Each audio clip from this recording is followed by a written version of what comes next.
Good evening and welcome. Thank you for joining us this evening.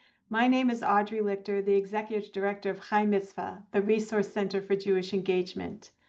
Today's Scholar Circle topic is From Gemach to Gotham, Interest-Free Loans Across the Centuries, featuring Rabbi David Rosenn in an interview-style format. I guarantee you that you will leave this lecture feeling very uplifted and a little departure from some of the things we've been speaking about the last year or so. Chai Mitzvah is a national organization now celebrating its 17th year. We are the sponsors of Scholar Circle and a Jewish resource center that focuses on building community through Jewish engagement programs. We have over 20 curricula tailored for small group conversations for teens and adults, lay or professionally led. For more information, please visit our website at chaimitzvah.org. The Scholar Circle program was inspired by Scott Shea, our founder and board president, who authored the best-selling book Conspiracy U, a Case Study, which unpacks anti-Zionism conspiracy theories from the left and the right political spectrum. The curriculum was also taught by Dr. Andrew Pessin and is recorded on our website. The Scholar Circle program hosts lectures by prominent scholars every 2 weeks on topics related to Israel and the Jewish community, geared towards rabbis, educators, and lay leaders who are charged with explaining the complex issues the Jewish community is facing. To that end, each lecture will have a resource guide that will be sent to you after the lecture. A recording of each lecture will be accessible on our website and shared with you through email. We are excited to continue the Scholar Circle program, and we need your support to keep it thriving. Scholar Circle has engaged nearly 4,000 participants since 10/7. Your donation will enable us to continue bringing international scholars to you at no charge to share their expertise in the evolving Jewish world in the aftermath of October 7th. Thank you all who have already contributed. To make a donation, please visit chaimitzvah.org, click on the gold menu tab Scholar Circle, and select Support Scholar Circle. This will be included in our follow-up email as well. Thank you for all who have already contributed. The program's recording will be sent to you via email in a few days and will also be available on our website. Now to tonight's discussion. Rabbi David Rosenn is the president and CEO of the Hebrew Free Loan Society, the largest Jewish microfinance organization in North America. Prior to working there, Rabbi Rosenn served as the executive vice president at the New Israel Fund. He is also the founder of Avodah, the Jewish Service Corps, where he served as executive director for the organization's first 13 years. Rabbi Rosenn is a graduate of Harvard College and was ordained as a rabbi by the Jewish Theological Seminary of America, which he attended as a Wexner Fellow. Rabbi Rosenn lives in Manhattan with his wife, Rabbi Jeannie Rosenn, who is the CEO at Dayenu, a Jewish call to climate action. We welcome audience questions anytime, and please use the Zoom Q&A box to submit questions. Rabbi Rosenn, welcome to Scholar Circle. Thank you, Audrey. It's a pleasure to be with you. So tonight is more of a conversation. Usually we have more of a PowerPoint, but tonight we're going to be in conversation. And we like to start by setting the stage. I'm not sure a lot of people know actually about the Jewish Free Loan Societies and the history of it and why they exist and where they exist. And what can you tell us in terms of the reason for these organizations? Sure. We're going to take a giant step back all the way to the Torah, where you can search all you want, but you will not find any commandment to share money with the poor. I know that the Jewish community around the world and in the United States prides itself on how much tzedakah we give, but tzedakah is really not a concept in the Torah in terms of giving money to the poor.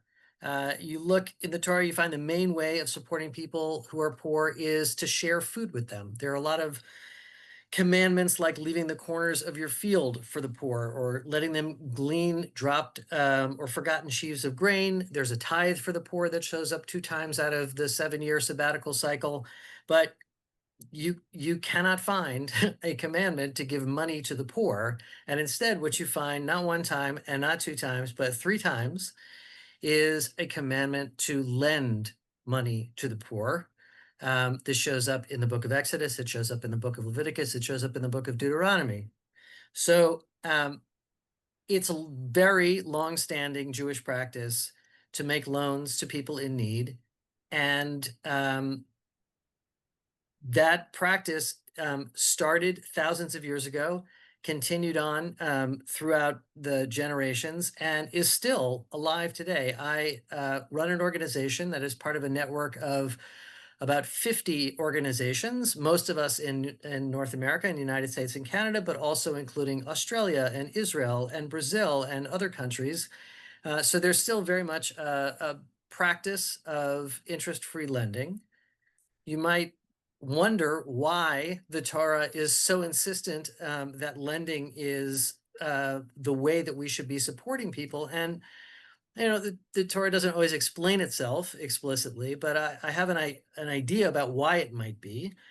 And the idea has to do with a very deep human instinct of reciprocity. When someone does something for you, you really feel like you want to do something back for them. It's a natural feeling. And if you're giving tzedakah, which is a very important mitzvah, don't get me wrong, people should give tzedakah and people should feel comfortable taking tzedakah so that they can live their life in a decent and dignified way. But it is a one-way street. Somebody is the giver and someone is the receiver, and that is often the end of the relationship. With lending, it's not a one-way street. The lender gives to the borrower, and then the borrower winds up giving back to the lender. These two people are in a relationship that is ongoing. And the very idea that I will give you something in expectation that you will eventually give it back to me, that's already a kind of a relationship, a kind of an acknowledgement that you expect something from the other person. It's more of a partnership than it is a charitable transaction. So I think because it is much more dignified, it's also much more efficient. Obviously, if you give money to somebody in the form of tzedakah, that's a wonderful thing to do. But once you've done it, that's it. You don't have access to that money anymore. If you give somebody a loan and they pay you back, you can give that money out again as a loan to somebody in need.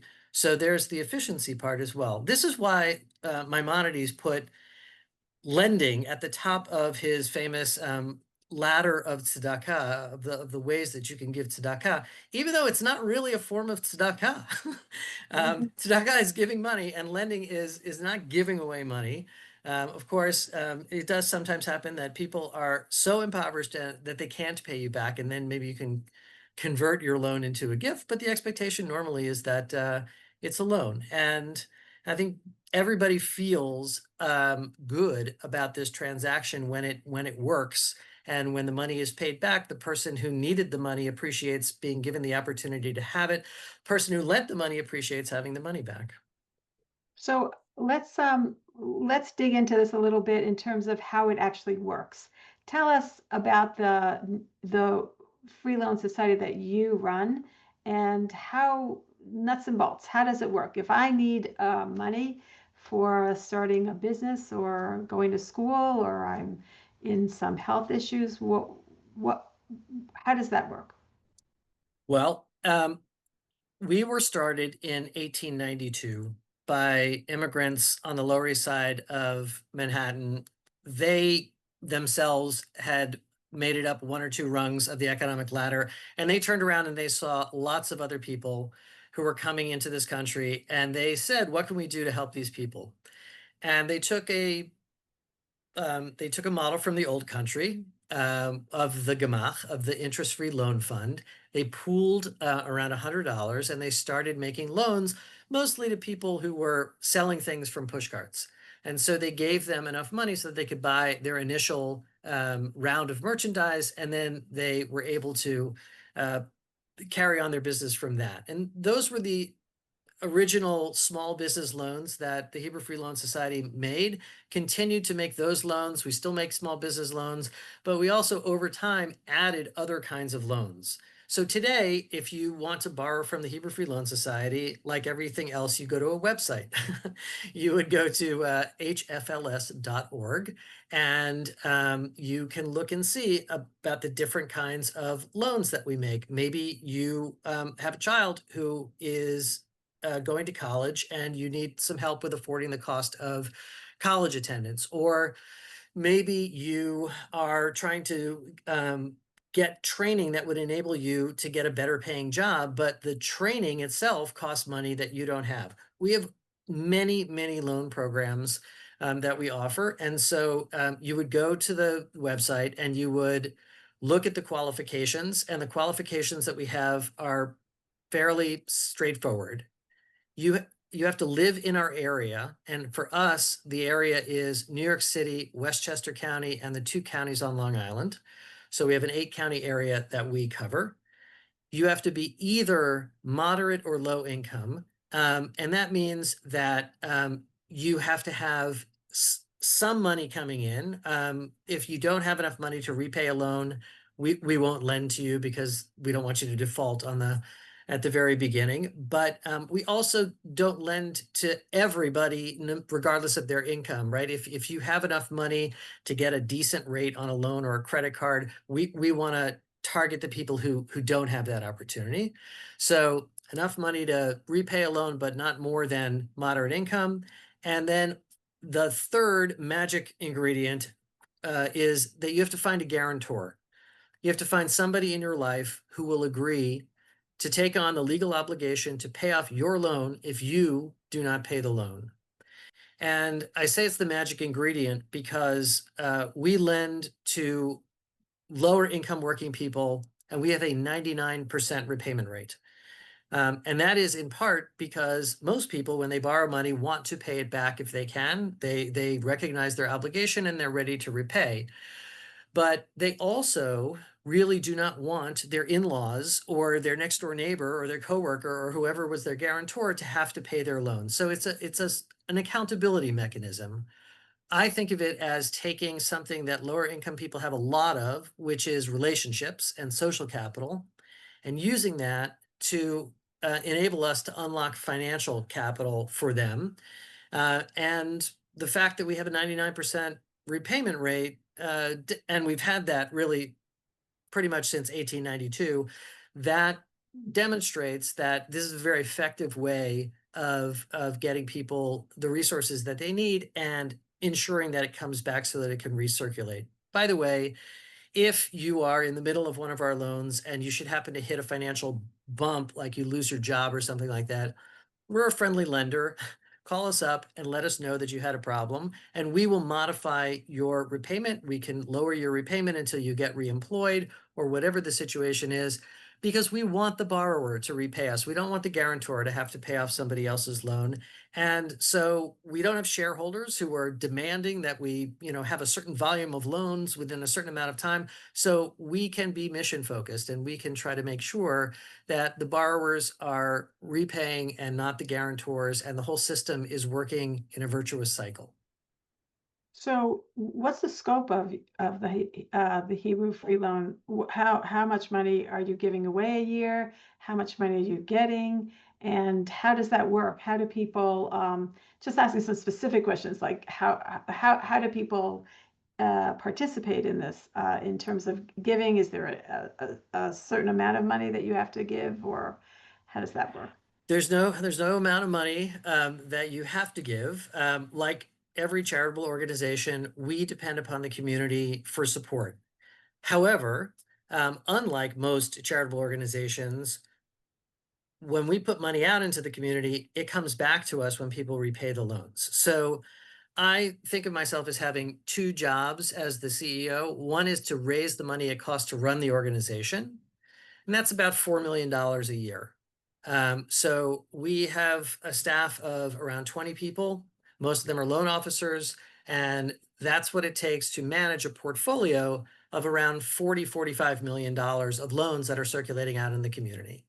And in order to keep that amount of money out in the community, we have to raise loan capital in addition to whatever it costs to run the organization. So At the same time that I'm trying to bring in my $4 million of operating costs, I also am looking for people who want to either give us loan capital or lend us loan capital. Honestly, we're happy to take 0% interest loans, lend them out to people in the community who need the money, and then when they repay us, we'll repay the loan to the person who was kind enough to give us a 0% interest loan. There are individuals, but also there are philanthropic partners like foundations. Foundations typically give away 5% of their money a year. That means 95% of their money is sitting there in investments. And very often, because you want a diversified portfolio, some of those investments are in cash or cash equivalents. And so we say to foundations, look, you can do some good with the other side of your balance sheet. If you, instead of keeping your cash in a money market account, if you would give it to us, we'll put it out in the community and we'll get you a fantastic social return, even though you're going to miss out a little bit on, some interest, but it is going to be the best return in terms of a mitzvah return or social return than you can imagine. So we're raising both kinds of money. We are really dependent upon people giving us loan capital because most of our loans last longer than 1 year. So if I make a loan to somebody and it takes 2 years for them to pay me back, I'm only getting 50% of the money back in the first year. And if I wanted to lend it out again, I would have to make up the other 50% from somewhere. That means that we are looking all the time for people to help us stay even at the same level, but also we'd like to grow because we know that we're not meeting nearly as much of the demand as there is out there. In the last 10 years, we have grown pretty dramatically from about $8 million a year in lending to around $36 million a year in lending. So that's been very satisfying for us. But we also know that we are just at the beginning of meeting the need that is out there. And the more that we're able to convince people to join the effort, the more that we'll be able to lend to people. Yeah, I think two things are quite extraordinary about this particular group of people that you service, because you're not servicing the poor in terms of people who are really living below the poverty line. You're really servicing people who are working people and there's been a lot of talk about affordability recently. And this is right there of people who are working and just don't have the capital to take any other risks with their money. And they're just using everything for just living. And to grow and to be able to, do anything else, you need a little of capital. So that niche of people who probably don't ever see themselves as taking charity, or they would never ask for charity, but this is a way for them to move forward in their lives. And also, I understand that this particular free loan society does not just focus on the Jewish community, but that it's open to people who are not in the Jewish community as well, which is extraordinary as well. That's right. In 1892, when they got together in the basement of that synagogue to start the Hebrew Free Loan Society, they decided that this would be for the Jewish community, but not exclusively for the Jewish community, that they felt it was very important as Americans for them to be making a contribution to the city. And so since 1892, we've been lending. I saw a booklet of the minutes of the annual meeting from like 1923. And at the top in bold letters, it said lending regardless of race or creed. So it was a value statement of the people who founded the organization that we were going to be both and. We absolutely feel a commitment to identifying and meeting need in the Jewish community. And I spend a lot of my time trying to figure out how to do that. But we also are very deeply committed to making sure that people outside the Jewish community know that this is a resource that they can take advantage of. And frankly, it's a model that they can take advantage of. I would love for there to be other interest-free lending groups in the city. They could be Catholic, they could be Muslim, I don't care. There's enough lending for all of us to do. And I think it's a wonderful model. So if the Jewish community is able to inspire other groups to do this as well, it don't have to be faith-based either. Someone can come up with a neighborhood interest-free lending society if they want to. But this is something that I really think we as a community can contribute to the greater society. I just want to say something about income volatility. Audrey, you nailed it. There are many people who are working. You've got two full-time working people in a household, and they still are barely making the rent every month, and they really are not able to save very much. They do save, but it's hundreds of dollars, and if you have one car breakdown that costs $1,200, then all of a sudden your savings, it's wiped out.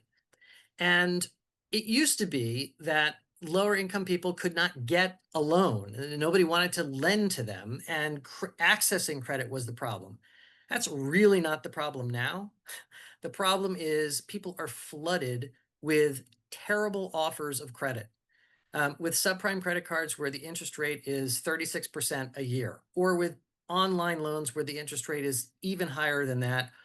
There's this very confusing buy now, pay later arrangement that can be good if you keep track of it, but can also get you into a debt cycle. And so there are a lot of risky options for people who are living paycheck to paycheck. And what we offer is something different. What we offer is the community saying, we've got your back. You are working very hard and you had a dip in income, or you had an unexpected expense. We got you. And you come here and you borrow this money, and you're going to pay us back over time at a rate you can afford, but we're not going to charge you for fixing your problem, because this is not a profit-making enterprise. This is something different. And I think we live in a world where markets are dominant. Everything is being solved by a market mechanism. And I have to tell you, markets are amazing. They are a tool that we could not live without. But not everything has a market solution. I mean, my family problems do not have a market solution. I mean, I hope they don't. My friendships don't have a market solution. Our religious communities shouldn't be driven by market considerations. So there are some things where, like people's financial struggles, we shouldn't expect that the market is going to solve that. We have to come up with other ways for society to address that. And interest-free lending is one way that we can do this efficiently and effectively. It's so extraordinary to me. Did I hear you say that that that there aren't other religious free loan societies that you know about? I am not aware of any Uh, other mm, 0% interest lending efforts in New York City that are run by religious organizations. I mean, okay, let me quickly say, every shtibel has a Gemach in it, right? I am sure, honestly, because Muslims also have prohibitions against charging and taking interest. There's also in mosques, I'm sure, small interest-free lending mhm. funds, but there isn't anyone out there in New York City who's lending millions of dollars a year 0% at 0% interest, because that's the mission of the organization. And there easily could be, because our communities, we have so much philanthropic resource. Um, if you just put it into something which renews year after year after year, um, I frankly am puzzled why this isn't a more widespread model. Right. Just to put this in perspective in terms of the impact of the Jewish community, there's something like 2.4 billion Muslim Christians and 2.2 billion Muslims and 1.2 billion Hindus and 16 million Jews. And when you think about the things that the Jewish community does, we definitely seem to punch higher than our numbers would. It's an amazing thing that we have this, and we do this for people that are not just Jewish people, and we're such a small group. You think that, boy, we should just take care of ourselves. And in fact, we've had so many lectures the last couple of years, and after every lecture, people go, "Well, what can we do?" Like, we feel so helpless. There's been so much a rise of anti-Semitism. There's so many issues facing the Jewish community, and that's why I said to everyone, we guarantee you that by the end of this conversation, you will feel uplifted and proud of something that the Jewish community is doing that is truly extraordinary, given our numbers and given our issues that we are facing. I do think we absolutely punch above our weight, and I think that it is.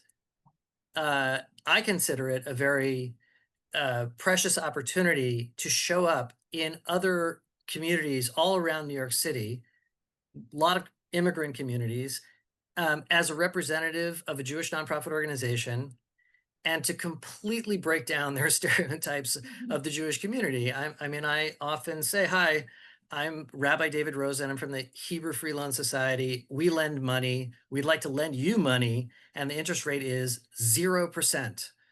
And people, it takes 3 or 4 times for me to repeat what the mission of the organization is for them to even understand. And then they have a hard time believing it. But ultimately, we have built many, many bridges to many groups across the city. This is not the reason why we do our work. We do our work so that people can have enough money to, meet their basic needs and advance economically.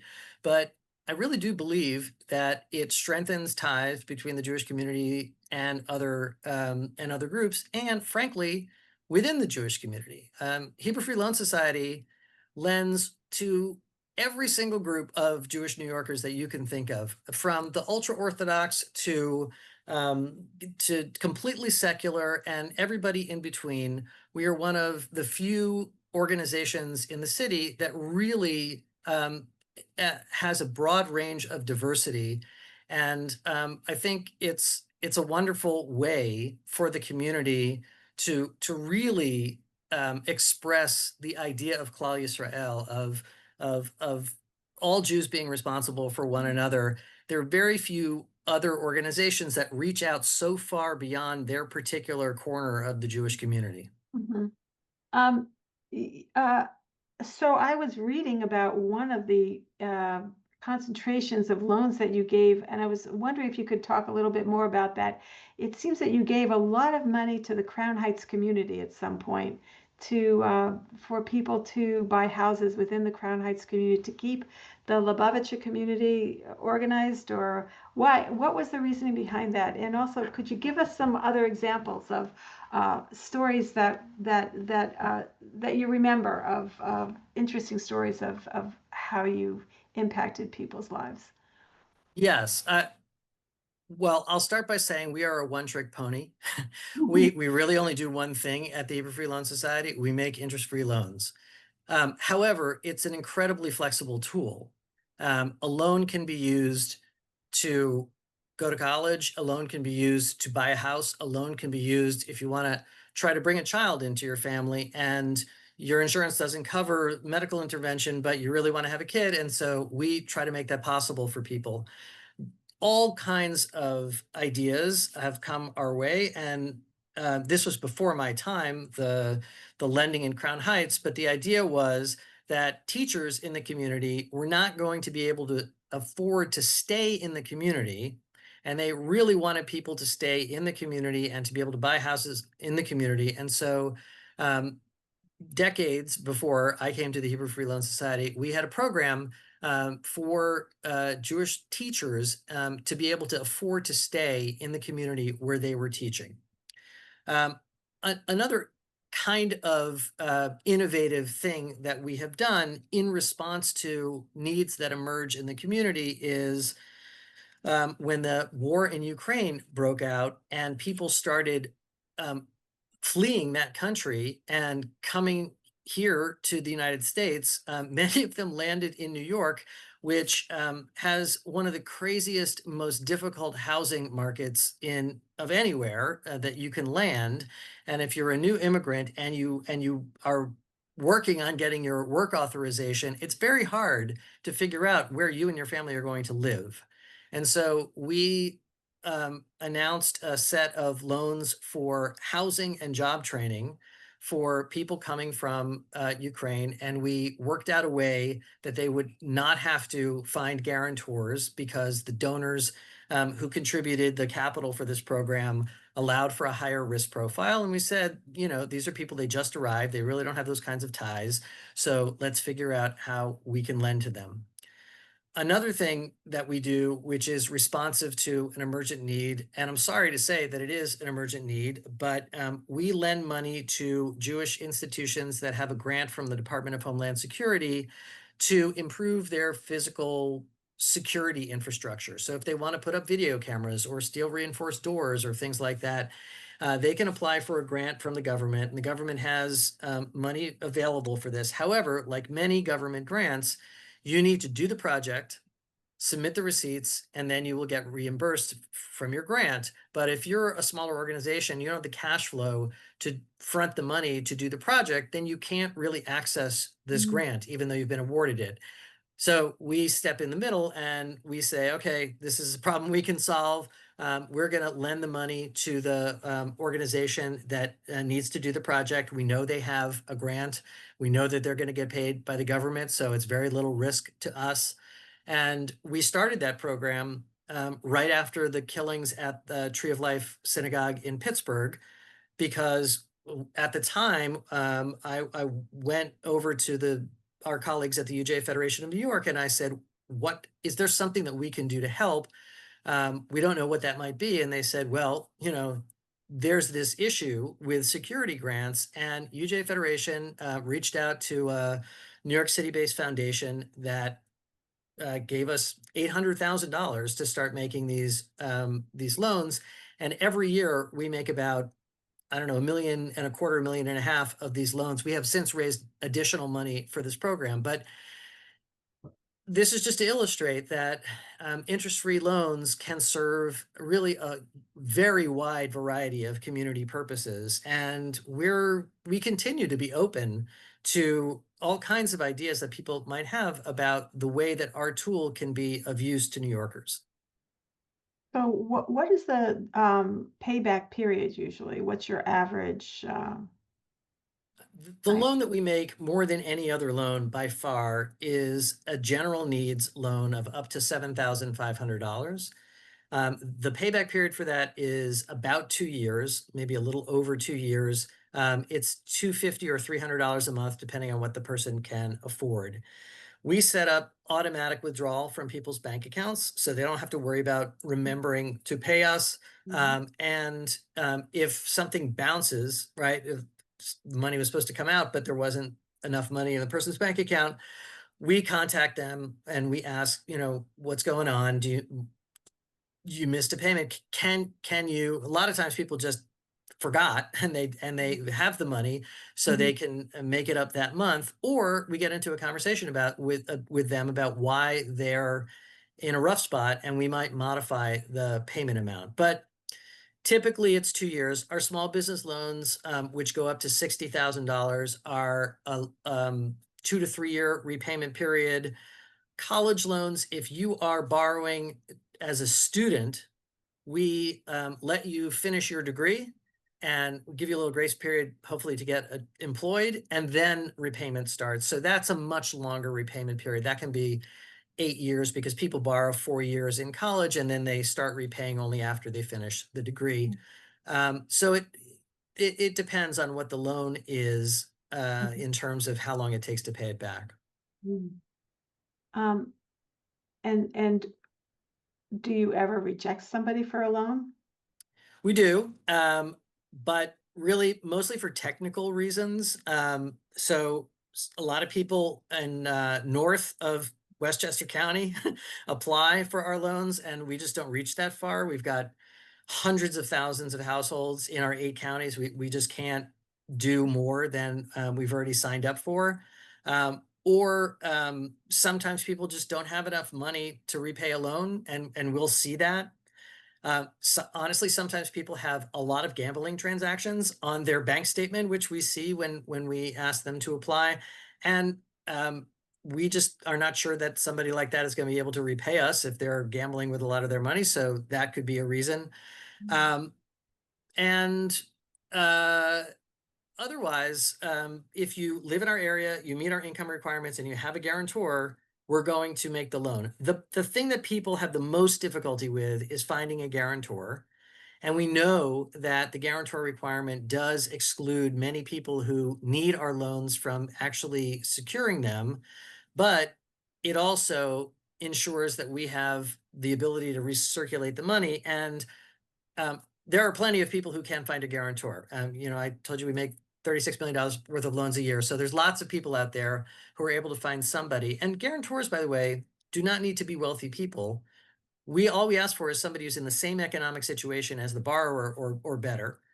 So if we think that the borrower could repay, then we think that the guarantor can pick up the loan if they would need to do that. There's a question that came in about, first of all, how many free loan societies are there within the United States, do you think? The International Association of Jewish Free Loans is a network of all of the free loan associations that decide to affiliate. And so there are around 50 members. There are for sure many more small interest-free loans in schools and shuls all around. They don't necessarily affiliate with the international network, but we gain a lot from talking to each other. So I want to say one thing about how we sometimes raise capital for lending, which is there is, in addition to foundations, there's also a philanthropic vehicle called a donor advised fund. Donor advised fund, you make a contribution, and then it's like having almost your own private foundation, but without having to set up a foundation. Once you put the money in, it really technically belongs to the donor advised fund, but they hold it in an account. And then every time you want to make a grant, you just advise them to make a grant and they send it out. So around 75–80% of the money in donor advised funds stays in every year. So they're doing better than foundations, but still there's a lot of money invested in there. And we went to the largest donor advised fund in New York affiliated with the Jewish community. It's called the Jewish Communal Fund. And we said to them, could you please offer your account holders another investment option for the money that is in their accounts? If you have money at a donor advised fund, you can choose to put it in a money market account or a stock fund or a bond fund or lots of things. So we said, could you offer them a social impact loan fund investment choice? And what we'll do is we will promise capital preservation.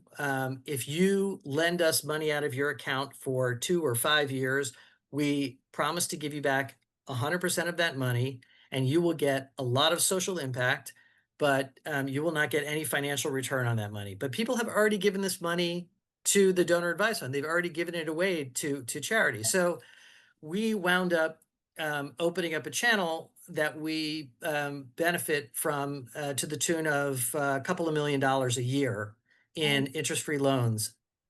When we succeeded in doing that, I called up my colleague in San Francisco and said, Cindy, you should do this with your Federation Connected Donor Advised Fund. And she proceeded to go ahead and outperform us. They, in the middle of COVID, raised around $5 million from that. And now in Los Angeles and in Philadelphia, there are conversations going on with the Jewish free loan organizations in those cities and their donor advised funds. So the network of the International Association of Jewish Free Loans really serves as a great opportunity for us to trade good ideas and help each other out. Yeah, that's a great idea because people already have taken their tax deduction, the money's sitting there, and why not give it? It's a really great way to have your money circulate, and that's great. That's a really great idea. There's a question about, first of all, as you answered the question, somebody asked, are other groups coming to you to start? Have you helped other communities start free loan groups in their own communities? Have you? Well, I can answer that question.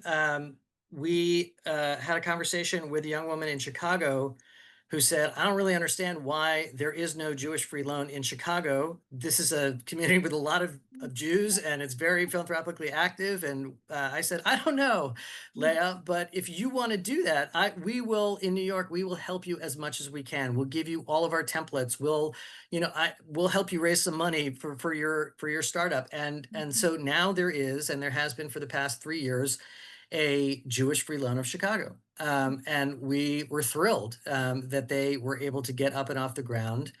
My latest conversation along those lines was a little bit outside of our normal area. I was at a conference at the UJA Federation. Again, we do a lot of things in coordination with our local federation. They're great partners of ours. I was at a conference on Ukraine, and it was essentially a lot of people from the Jewish community of Ukraine coming to New York saying, please, I know the war has been going on for a long time, but don't forget about us. We really need you to still pay attention and know what's going on. They had a panel at the conference on workforce development, and they were talking about a lot of workforce training that they were doing, especially for women who are the main breadwinners now that most of the men are out fighting. And so I raised my hand and I said, it's great that you're doing all this training and that people are starting businesses. When they start a business, is there any way for them to access capital that is affordable? Is there any low interest or no interest lending in Ukraine? And I'm thinking in the back of my head, 1892, the guys who got together in the basement of that synagogue, I'm sure half of them were from Ukraine. So I know that there used to be interest-free lending in Ukraine, but they said no, there's no 0% interest lending going on in this country. And I said, well, can we make it happen? Would you like to do that? And they said that would be great, but how are we going to do it? So I wound up having a few conversations. I got connected to a group called Project Kesher, which works with women in the former Soviet Union, but now mostly in Belarus and Ukraine. And they have a team on the ground. They would love to start an interest-free loan fund in Ukraine. And I said, New York City would love to return the favor, maybe 130 years later, but we would love to help you do that. And so we are in conversations with philanthropists who might be interested in supporting an effort like this. And a lot of people are thinking about, the war is eventually going to end, please God. How do you sustainably support the people in Ukraine who you want to be supporting? Is there some way not to just continue to make it a charitable priority, but to have some kind of renewable resource there? And interest-free lending is a renewable resource. So we're in New York, we're the largest of the United States Jewish free loans, and we are also trying to make sure that as we grow in New York, we also are having some kind of impact on trying to spread the idea of interest-free lending beyond our own the lending that we do as an organization. So there's a question about the distribution in terms of where medical loans, like what percentage of your loan giving is for unexpected medical expenses? How would you break it down in terms of how you're distributing the money? Yeah, I would say that in terms of dollars, probably a third of the money every year goes to a very particular New York City kind of program, which supports education for kids with special education needs.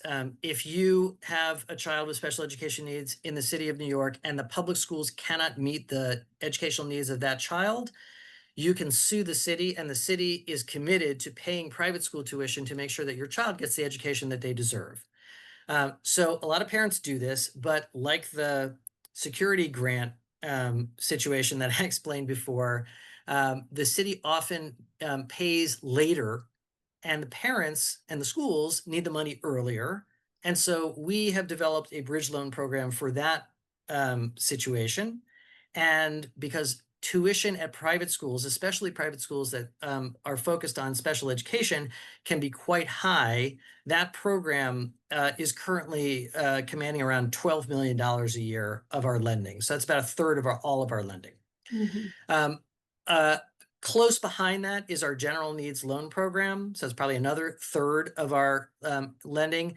About 15% of our lending is small business loans. And then sort of a mix of things, college loans, the security loans that I mentioned, healthcare loans, housing loans.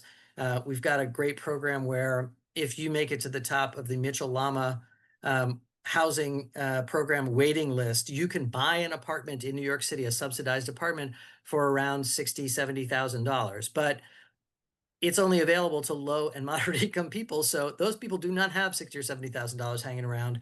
They do have some, they've scraped together some from family and friends and their own savings, but we are able to lend the last part of that.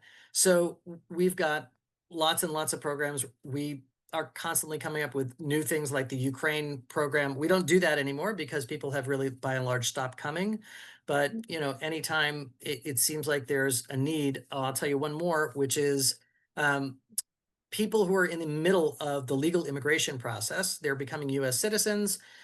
They have to file all kinds of forms, and every one of those forms has a fee attached to it. Mhm. Those fees can be hundreds of dollars. They sometimes can be thousands of dollars. And a lot of times they have everything that they need in order to continue on with the legal immigration process. They just don't have the cash. So we are now working with a couple of law firms and some pro bono legal service providers. There's one in New York called NILAG, to identify people who have this particular need for a loan to make sure that they can continue on in their process and they aren't late in filing the form that they need to file. So these things they keep coming up. There keeps being another use that someone thinks of for interest-free loans, and we're really happy to meet that need. What is your need? What is the need? Do you have enough money to give to everyone who buys, Thank or you. what's your We do not. We do not have enough money, simply because I think of us as an organization that operates on a kind of three-legged stool. We've got one leg is, do we have enough money to lend? Another leg is, do we have enough people to borrow all that money? Right. So if I go and I raise $10 million, but I don't have enough people to borrow it, I don't want it to sit around. Right. So we have to generate awareness among the borrowers. But we can't really just like put up a billboard in Times Square saying 0% interest loans, come to the Hebrew Free Loan Society, because then we would be inundated and it would not be good.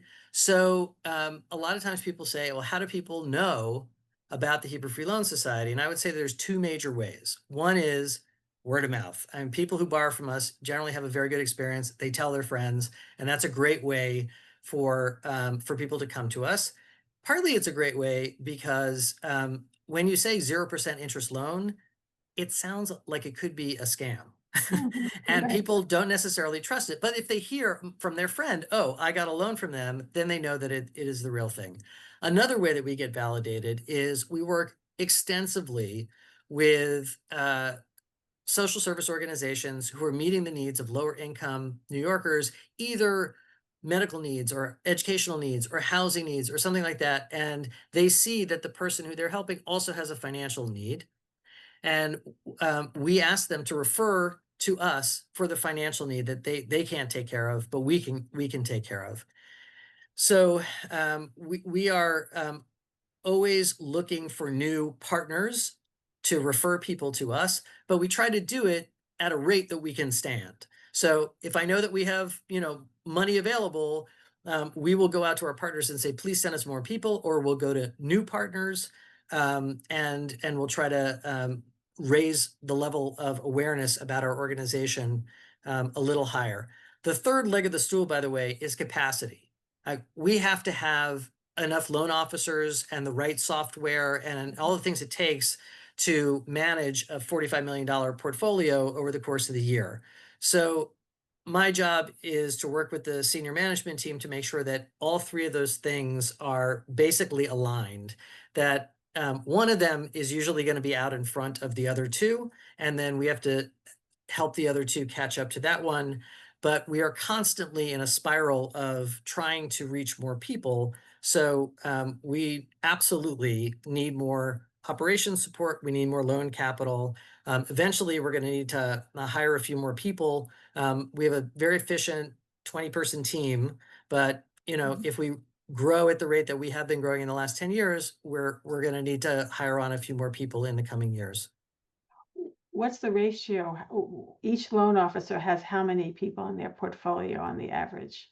Yeah, if we make about 2,000 loans a year, so I don't know, let's see, 2,000.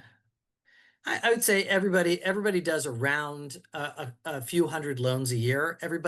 It's not the case that people take one loan and they follow it all the way through to the end. It's often a team effort.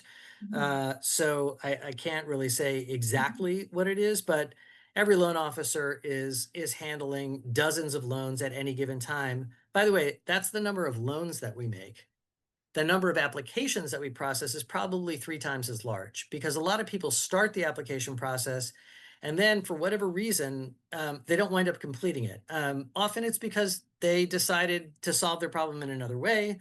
It could be because they couldn't find a guarantor, but we have probably 6,000, 7,000 applications every year, and that's going to net out to about 2,000 loans that we make.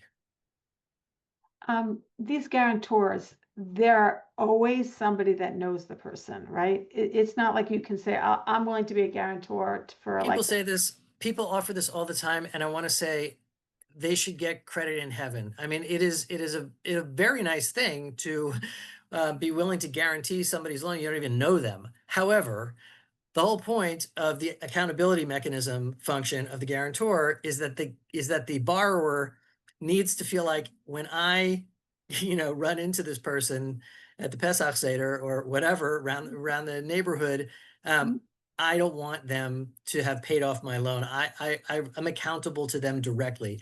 If it's some stranger, then that function attenuates, and you probably wind up with much lower repayment rate. So we very much appreciate people who want to volunteer as guarantors, but it's not really something that we accept. yeah, I mean, if I remember Maimonides' levels of charity, the very highest one was, right, you don't know who gave to you and you don't know who you're giving to. So we're not quite there, but we're close. Well, this is absolutely that, because if you give to the Hebrew Free Loan Society, you don't know who the borrower is, and the borrower doesn't know who gave Oh, to the they Hebrew don't. Free Loan Uh-huh. Society. So yes, you're achieving A+ rated mitzvahs. Right. I mean, just on a little bit of a darker side, we talked about this a little bit before.